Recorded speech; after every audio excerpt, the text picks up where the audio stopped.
முதலில் தலைப்புச் செய்திகள். மக்களுக்கு மகிழ்ச்சியான செய்தி, குறைக்கப்படவுள்ள மின் கட்டணம். இலங்கையில் தொற்றா நோயால் உயிரிழப்பவர்களின் எண்ணிக்கை அதிகரிப்பு. யாழில் சுகாதார சீர்கேட்டுடன் இயங்கும் உணவகங்கள் தொடர்பில் நடவடிக்கை. அரசு ஊழியர்களின் சம்பள முரண்பாடு தொடர்பில் ஜனாதிபதி பிறப்பித்துள்ள உத்தரவு. ஜனாதிபதியின் பதவிக்காலத்தை நீடிப்பதற்கு கிடைத்துள்ள வாய்ப்பு. இலங்கை மின்சார சபை தனது மின்சார கட்டண திருத்த யோசனையை பொது பயன்பாட்டு ஆணைக்குழுவிடம் சமர்ப்பித்துள்ளது. இந்த முன்மொழிவு தொடர்பான பொது கலந்தாய்வு விரைவில் நடத்தப்படும் என பொது பயன்பாடுகள் ஆணைக்குழு விளக்கமளித்துள்ளது. இதனையடுத்து ஜூலை 1 முதல் மின் கட்டணத்தை குறைக்க திட்டமிடப்பட்டுள்ளதாக பொது பயன்பாடுகள் ஆணைக்குழு அறிவித்துள்ளது. மேலும் இது தொடர்பான ஏனைய நடவடிக்கைகள் ஏற்கனவே ஆரம்பிக்கப்பட்டுள்ளதாக ஆணைக்குழு தெரிவித்துள்ளமை குறிப்பிடத்தக்கது. நாட்டில் வருடாந்தம் 89% மரணங்கள் தொற்றா நோய்களே பிரதான காரணம் என சுகாதார அமைச்சு தகவல் வெளியிட்டுள்ளது. தொற்றா நோய் காரணமாக நாளாந்தம் 50 தொடக்கம் 60 வயதிற்குட்பட்டவர்களில் 10 பேரில் 4 அல்லது 5 உயிரிழக்கின்றனர் என சுகாதார அமைச்சின் செயலாளர் விசேட வைத்திய நிபுணர் பாலித மகிபால தெரிவித்துள்ளார். ஹண்டி ரிஹில் ஹஸ்கட ஆரம்ப வைத்தியசாலைக்கு விசேட விஜயம் மேற்கொண்டிருந்த போதே அவர் மேற்கண்டவாறு குறிப்பிட்டுள்ளார். அவர் மேலும் கூறுகையில், சுகாதார சேவைக்காக எதிர்வரும் 5 வருடங்களுக்கு உலக வங்கியின் நிதியுதவி திட்டத்திற்கமைய சுமார் 70 பில்லியன் ரூபாய் வழங்கப்பட்டுள்ளது. அதற்கமைய ஒவ்வொரு வருடமும் 14 பில்லியன் ரூபாய் வழங்க தீர்மானிக்கப்பட்டுள்ளது. இதன் மூலம் ஆரம்ப சுகாதார சேவையை மேலும் வலுப்படுத்த எதிர்பார்க்கப்பட்டுள்ளது.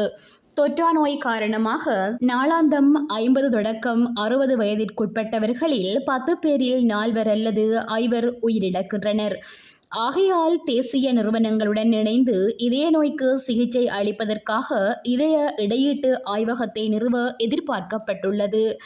இலங்கையில் வருடாந்தம் சுமார் 60,000 புதிய நோயாளர்கள் இனம் காணப்படுவதுடன் 4,000 உயிரிழப்புகளும் சம்பவிக்கின்றன. அத்தோடு ஆண்டுதோறும் விபத்துகள் காரணமாக 6,000 மரணங்கள் மற்றும் 1,00,000க்கும் மேற்பட்டோர் அங்கவீனர்களாகியுள்ளனர். நாட்டில் 89% மரணங்கள் தொற்றா நோய் காரணமாக ஏற்படுகின்றன. உலகளவில் வருடாந்தம் தொற்றா நோய் காரணமாக 41 மில்லியன் உயிரிழப்புகள் பதிவாகின்றன. அவர்களுள் 17.2% இதய நோயால் உயிரிழப்பதாகவும் தெரிய வந்துள்ளது. ஆகையால் இவை தொடர்பில் ஆராய சுகாதார சேவை மூலம் பொதுமக்களுக்கு தெளிவுபடுத்த வேண்டிய தேவை எழுந்துள்ளது என சுகாதார அமைச்சின் செயலாளர் தெரிவித்துள்ளார். யாழ்ப்பாணம் திருநெல்வேலியில் பொது சுகாதார பரிசோதகர் குழுவினரால் மேற்கொள்ளப்பட்ட சோதனை நடவடிக்கையின் போது உணவக உரிமையாளர்கள் 3 எதிராக வழக்கு தாக்கல் செய்யப்பட்டது. குறித்த வழக்கு யாழ் மேலதிக நீதவான் நீதிமன்றில் பொது சுகாதார பரிசோதகர் ப. சஞ்சீவனால் கடந்த 10ஆம் திகதி தாக்கல் செய்யப்பட்டுள்ளது.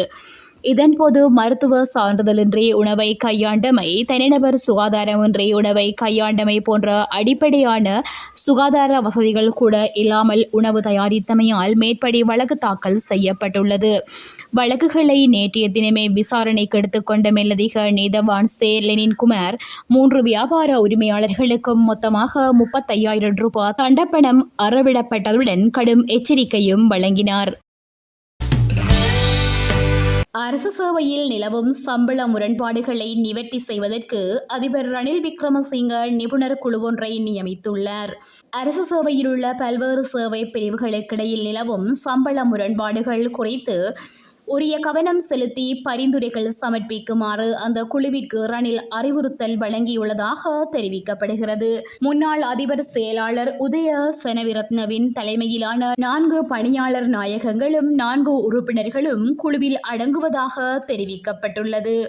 2025ஆம் ஆண்டிற்கான வரவு செலவு திட்டத்தில் நடவடிக்கைகளை மேற்கொள்ளும் வகையில் அரசு சேவையின் அனைத்து துறைகளிலும் உள்ள சம்பளம் மற்றும் ஏனைய கொடுப்பனவுகளை மீளாய்வு செய்து திருத்தங்கள் தொடர்பான பரிந்துரைகளை நிபுணர் குழு சமர்ப்பிக்கும்.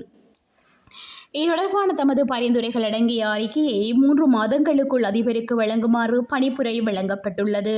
இதேவேளை 2024ஆம் ஆண்டிற்கான வரவு செலவு திட்டத்தினூடாக அரசு துறையில் நிலவும் சம்பள முரண்பாடுகளை தீர்ப்பதற்கு மேலதிக நிதி ஆதாரங்களை ஒதுக்குவதற்கு அரசாங்கத்தினால் தற்போது முடியவில்லை என அமைச்சர் பந்துல குணவர்த்தன தெரிவித்துள்ளார். அதிபர் ஊடக மையத்தில் நடைபெற்ற ஊடகவியலாளர் சந்திப்பின் போதே அவர் குறித்த தகவலை வெளியிட்டுள்ளமை குறிப்பிடத்தக்கது.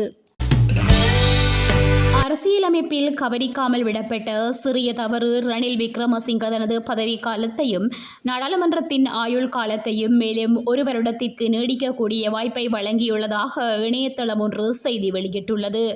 குறித்த இணையதள செய்தியில் மேலும் தெரிவித்துள்ளதாவது, 2015இல் 19வது திருத்தம் நடைமுறைக்கு வந்த காலம் முதல் கவனம் செலுத்தப்படாமல் இருந்த அரசியல் அமைப்பின் ஒரு தவறினை பயன்படுத்தி ரணில் விக்ரமசிங்க தனது பதவி காலத்தினை நீடிக்கக்கூடும்.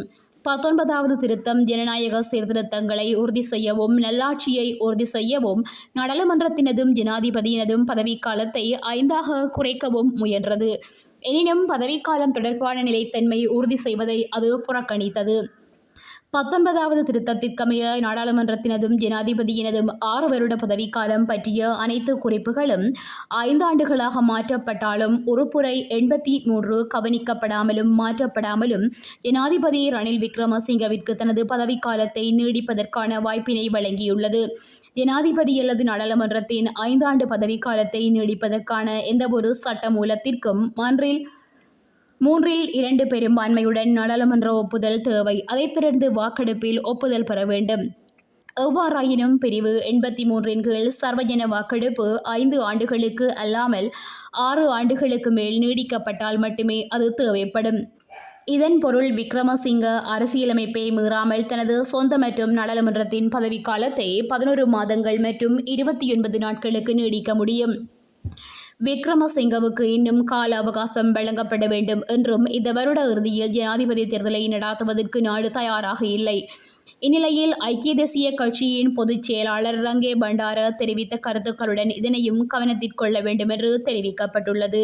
எனினும் ரணில் தரப்பானது தேர்தல் நடைபெறும் என திட்டவட்டமாக அறிவித்துள்ள நிலையில் மேற்படி சட்ட திருத்தத்தின்படி அரசாங்கம் செயற்படாது எனவும் கூறப்படுகிறது. இத்துடன் செய்திகள் நிறைவடைகின்றன. மேலதிக செய்திகளை தெரிந்து கொள்ள www.todayjeffna.com என்ற இணையதளத்தினை பார்வையிடவும்.